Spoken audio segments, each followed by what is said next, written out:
Imagine correr em um calor de quase 50 graus e dentro do seu cockpit por volta de 70. Agora imagine fazer isto por mais de 2 horas em uma pista com o asfalto derretendo, com pedras e alcatrão saltando em seu rosto com o capacete aberto a mais de 200 km por hora. Veja como foi o torturante Grande Prêmio da França em 1959.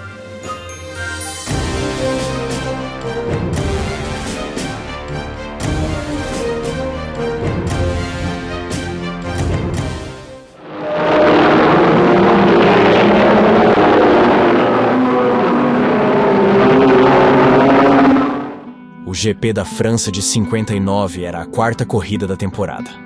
A prova era no circuito de Reims, um traçado super rápido de pouco mais de 8 km. Eram 6 curvas e 2 enormes retas. Era um traçado que favorecia muito os carros mais potentes, e aquele ano a Ferrari tinha uma vantagem bem grande em termos de motor.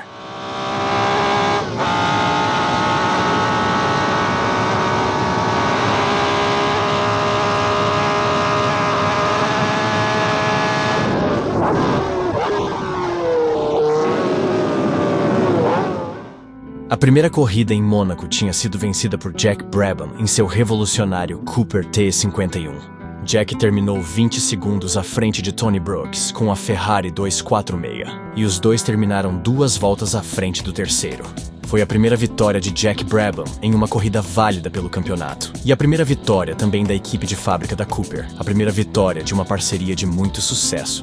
A segunda corrida era a Indy 500, que fazia parte do calendário, mas praticamente não contava para o campeonato de Fórmula 1, pois ninguém que correu a prova americana competia nos outros circuitos da categoria.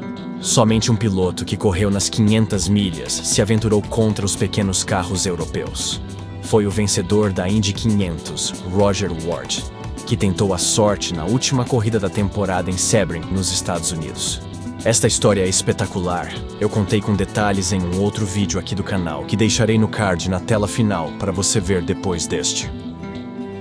A terceira prova de 59 foi o Grande Prêmio da Holanda em Zandvoort. Joe Bonnier da BRM ganhou aquela prova com Jack Brabham em segundo. A próxima corrida foi o tema deste vídeo, o Grande Prêmio da França. Jack Brabham chegava em primeiro lugar com 7 pontos à frente do segundo, que era Joe Bonnier. Jack Brabham tinha renovado seu contrato com a Cooper aquele ano. Ele e Roy Salvadori haviam recebido proposta da Aston Martin para pilotar para a equipe de Fórmula 1 David Brown Corporation.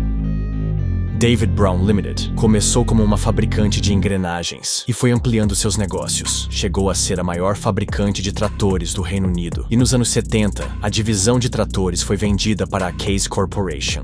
Comprou a Aston Martin e foi a responsável pelo desenvolvimento de sua primeira entrada na Fórmula 1 e da produção de carros esportivos de luxo, como o icônico Aston Martin DB5 nas mãos de James Bond. Mesmo assim, a proposta da Aston Martin era maior que a de Cooper, mas Jack preferiu ficar com os Cooper, onde participava ativamente dos novos projetos da equipe e tinha uma afinidade muito grande com John Cooper. Outros 2 pilotos fariam parte do time de Fórmula 1 da Cooper, juntamente com Brabham. Bruce McLaren, que pilotava para a equipe de Fórmula 2, junto com Jack desde o ano anterior. Bruce era praticamente o pupilo de Jack. Foi para a Europa recepcionado pela família Brabham, inclusive morando com eles nas primeiras semanas. Jack conheceu Bruce muitos anos antes nas corridas na Nova Zelândia, onde fazia do posto do pai de Bruce, sua garagem. Bruce gostava da parte mecânica assim como seu mentor, e John Cooper dava muito valor a isso. O outro companheiro de equipe dos dois era o americano Mastin Gregory. Herdeiro de uma gigante dos seguros, Gregory era apaixonado por corridas e foi para a Europa em busca do seu sonho.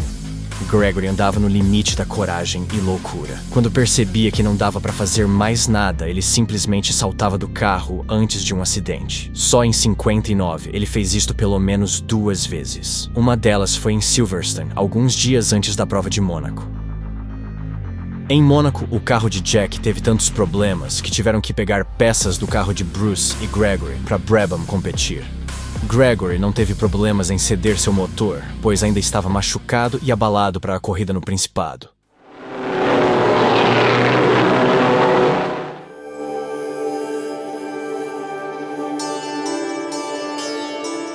A Cooper vinha com o modelo T51. Eles já vinham revolucionando a Fórmula 1 com a configuração de motor central traseiro. Os outros modelos da Cooper já vinham tomando conta do grid em 1958, mas em 59, nada menos do que 19 pilotos pilotaram no T51. Eram muitas equipes privadas e independentes que viraram clientes da Cooper. Jack Brabham entrou para a equipe em 55 com a ideia fixa de que motores traseiros eram o futuro dos carros de corrida.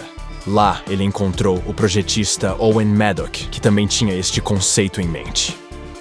Charlie e John Cooper admiravam muito a técnica de pilotagem, o conhecimento mecânico e a dedicação aos projetos que Jack Brabham tinha. Jack começou sua carreira de piloto nas corridas de Midget, na Austrália. Eram corridas selvagens em pistas ovais de terra, com muitos acidentes e muitas mortes.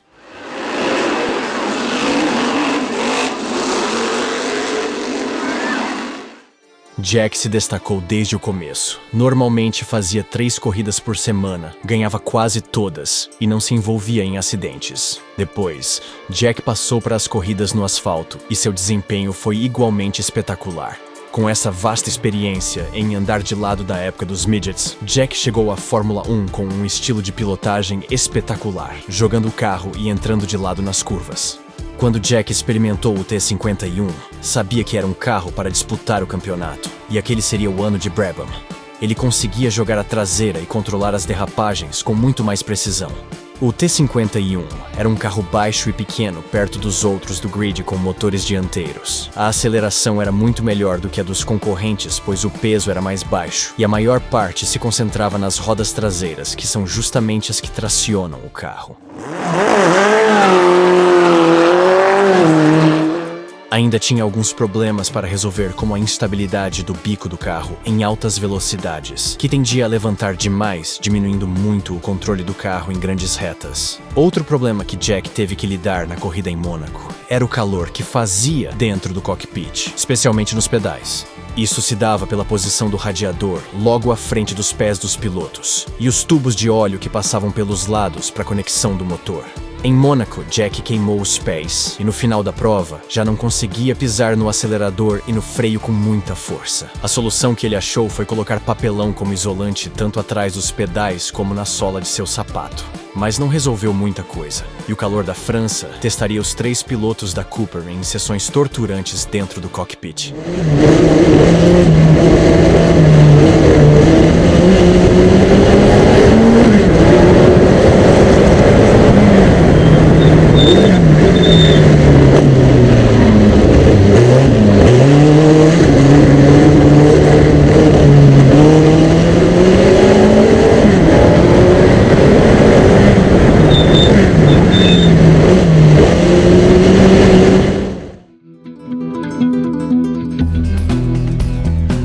A Ferrari sempre era considerada uma forte candidata ao título. Tinha o melhor motor do grid, era uma superioridade muito grande nesse quesito em relação às outras equipes. A Ferrari vinha com o modelo 246 equipado com um V6 2.5. Foi com o 246 que Mike Hawthorne ganhou o título do ano anterior.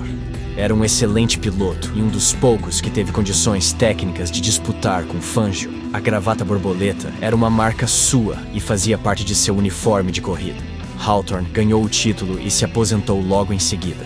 No começo de 59, Hawthorne sofreu um acidente com seu Jaguar logo após ultrapassar a Mercedes de Rob Walker e morreu. Na época, especulava-se que os dois estavam fazendo uma corrida, e anos depois, Walker confirmou esta versão. Rob era o herdeiro da gigante do whisky Johnny Walker, e dono e chefe da equipe Rob Walker Team, a equipe privada de maior sucesso na história da Fórmula 1. A aposentadoria de Hawthorne e a morte de Peter Collins e Luigi Musso no ano anterior desfalcou a escuderia italiana. Então Phil Hill foi promovido a um dos postos principais e buscaram mais 2 nomes de peso, Giambera e Tony Brooks. A Ferrari vinha com um time de 7 pilotos em 59, mas os pilotos principais eram o francês Giambera, o americano Phil Hill e o britânico Tony Brooks. Brooks era um forte candidato ao título por sua consistência e pilotagem segura e tranquila. Era metódico ao extremo, anotando tudo que era informação e tempos de volta em um caderninho que carregava para todos os lados. Quem olhava parecia que estava sempre lento, até olhar o cronômetro. Filho de cirurgião dentista, e seguiu os passos do pai. Brooks era chamado de The Racing Dentist, tanto por sua formação quanto por seu grande sorriso. Jean Berra mal tinha chegado na equipe e já tinha despertado a ira de Enzo Ferrari. Berra montou uma equipe de Fórmula 2 em uma parceria com a Porsche, e na França um de seus carros chegou em segundo na frente das Ferrari. Isto o deixou em uma posição difícil na equipe italiana.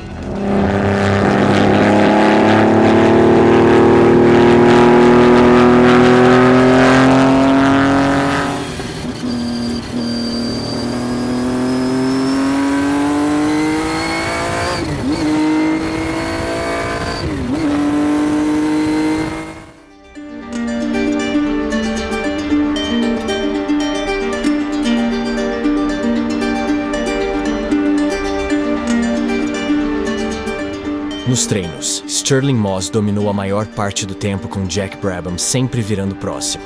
Depois que as Ferrari começaram a se ajustar, o jogo virou. Tony Brooks tomou conta da primeira posição para não sair mais. Brabham ainda conseguiu acompanhar o ritmo mesmo com a inferioridade de motor e poucas curvas para poder fazer a diferença. Aquele ano ainda tinham 4 Maserati 250F, um carro extremamente vencedor que ganhou os campeonatos de 54 e 57 nas mãos do fantástico argentino Juan Manuel Fangio. Já era um carro defasado àquela altura e não conseguia resultados expressivos desde 57. A melhor posição do 250F foi 18º no grid, nas mãos do ilustre desbravador brasileiro Fritz Doré. O grid ficou com Tony Brooks, Jack Brabham, Phil Hill, Stirling Moss, Jean Berra, Joe Bonnier, Maston Gregory, Maurice Trintignant, Harry Schell e Bruce McLaren, fechando as 10 primeiras posições.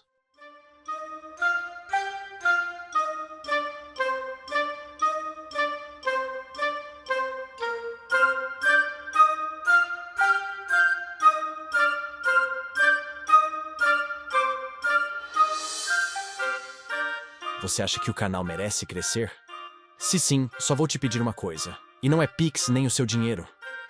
Se você está assistindo no celular, só arraste a barrinha dos comentários para o lado e clique em hypar.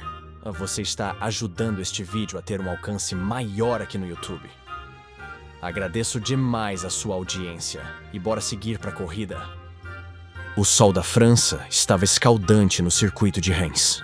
Fazia aproximadamente 50 graus de sensação térmica e, com isso, a pista de Reims começava a lhe revelar seu lado mais traiçoeiro.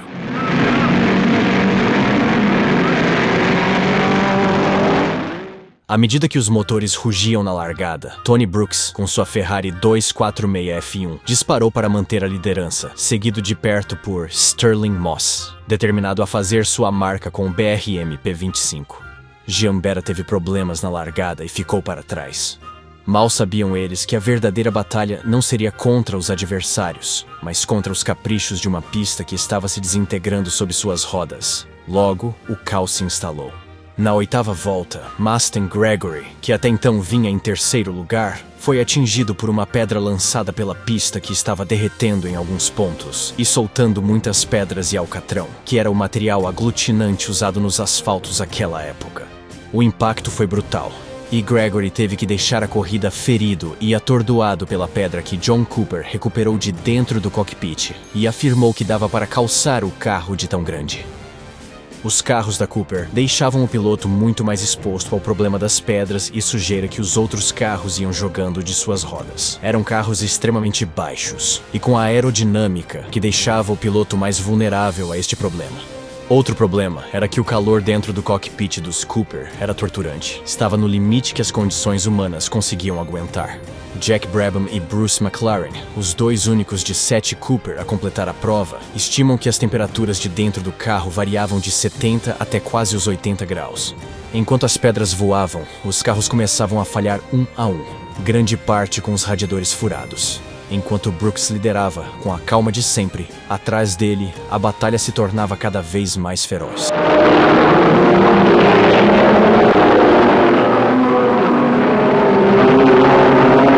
Brabham Brabham, que vinha em segundo, logo foi alcançado pelas Ferrari de Phil Hill e Jan Behra, que vinha fazendo uma recuperação épica. Behra, sem medo de se arriscar, estava decidido a ganhar aquela prova. Ele vinha forçando o que podia tanto nas retas quanto nas curvas. Estava em um ritmo alucinante. Mas o que parecia ser uma virada sensacional acabou se transformando em frustração. O motor de Behra explodiu sob tanta pressão. Ele saiu do carro furioso. Mais tarde, no jantar com o chefe da equipe, Rômulo Tavoni, ele se desentendeu e deu um soco em Rômulo e outro cliente do restaurante. Foi demitido na mesma hora. Behra viria a perder a vida menos de um mês depois. Ele perdeu o controle na curva inclinada do circuito de Avos. Seu carro decolou e bateu em um poste de bandeira, o jogando para longe. Na volta 36, Trintignant estava na segunda posição quando seu carro rodou e ele teve que empurrar até a linha de chegada. Depois da saída de Behra, Stirling Moss travava sua própria batalha. Ficou sem embreagem e tinha que passar as marchas no tempo certo. Ele tinha perdido posições devido ao problema e vinha atrás de Behra, mas começou a se adaptar ao problema e virar mais rápido que todos na pista. Logo passou Brabham e partiu para cima de Hill. Moss rodou e sem a embreagem ficou parado, impotente. Começou a empurrar o carro para dar a partida e recebeu a ajuda de algumas pessoas que estavam perto. Assim, foi desclassificado por receber ajuda externa. A esta altura, Jack Brabham teve que parar nos boxes para trocar sua viseira que estava toda suja de alcatrão e pedras. Pelo estado do carro de Jack nesta foto, você pode ter uma ideia de como os pilotos da Cooper foram castigados pelas pedras nesta corrida. Brabham quebrou seu para-brisas para tentar amenizar o calor, como lembra em Jack Brabham, The Untold Story of Formula One. Na verdade, mais ar quente e ainda mais pedras encontraram seu caminho para dentro do cockpit. Toda vez que eu chegava perto de outro carro, era bombardeado com alcatrão, cascalho e pedras. Perto do final, eu estava só desacelerando nas curvas porque era muito doloroso frear. Bruce McLaren estava sendo literalmente surrado. Levou muitas pedradas na testa e em sua viseira. Como ele lembrou em sua biografia, Bruce McLaren, from the cockpit. O calor era insuportável. Meus dedos estavam sendo queimados pela rajada de ar quente que vinha do para-brisa. Tentei lambê-los, mas não adiantou. O ronco dos escapamentos ferozes da Ferrari aumentou meu desconforto. Eu mal conseguia respirar e tentava desesperadamente levar ar para dentro do cockpit na reta. Jack havia quebrado o para-brisa na tentativa de aumentar a ventilação. E Phil Hill estava quase em pé no banco da Ferrari na reta. Estava sendo atingido com força pelas pedras que voavam. Levantei os óculos e uma mistura de suor e sangue escorreu pelo meu rosto. Depois disso, não conseguia enxergar muito através dos meus óculos, que mais tarde descobri terem sido atingidos por 35 impactos diretos de pedra. As lentes estavam estilhaçadas. A bandeira quadriculada nunca foi recebida com tanta gratidão, e pilotos exaustos eram retirados de seus carros para desabar nos boxes, ou serem trazidos com baldes d'água. Desci, tirei o capacete e comecei a chorar copiosamente. Não sei até hoje porquê, mas chorei incontrolavelmente por vários minutos. Devo ter enlouquecido com o calor. Esta foi a primeira corrida de automóveis que meus pais viram no exterior e ficaram perplexos ao vê-la se transformar em um banho de sangue. O mais inacreditável de tudo isso é que meia hora depois da bandeirada final, a maioria dos pilotos subiriam em seus carros de Fórmula 2 para outra corrida naquele mesmo lugar. Muitos tiveram que abandonar no meio da prova, mas Stirling Moss, que havia sofrido muito empurrando o carro, faltando 8 voltas para o final, ganhou a prova seguinte e desmaiou logo que saiu do carro. E assim, enquanto o sol castigava os pilotos e a pista se transformava em um campo de batalhas, Tony Brooks dominava de maneira imperturbável. No entanto, até ele enfrentou o desafio daquelas últimas voltas, quando seu acelerador ficou preso e o obrigou a lutar contra a máquina. Mesmo assim, ele continuou em um ritmo muito forte e conseguiu levar o carro relativamente inteiro até o final e cruzou a linha de chegada com uma vantagem de 27 segundos sobre o segundo colocado, seu companheiro de equipe Phil Hill. Em terceiro, Jack Brabham, que completou o pódio mais de 1 minuto atrás de Brooks. McLaren chegou em quinto e o brasileiro Fritz Dorey chegou 10 voltas atrás empurrando seu Maserati até a linha de chegada. Aquela tarde em Reims, uma certeza ficava no ar. Aqueles que sobreviveram ao inferno de asfalto e calor dificilmente passariam por um desafio tão difícil como aquele novamente.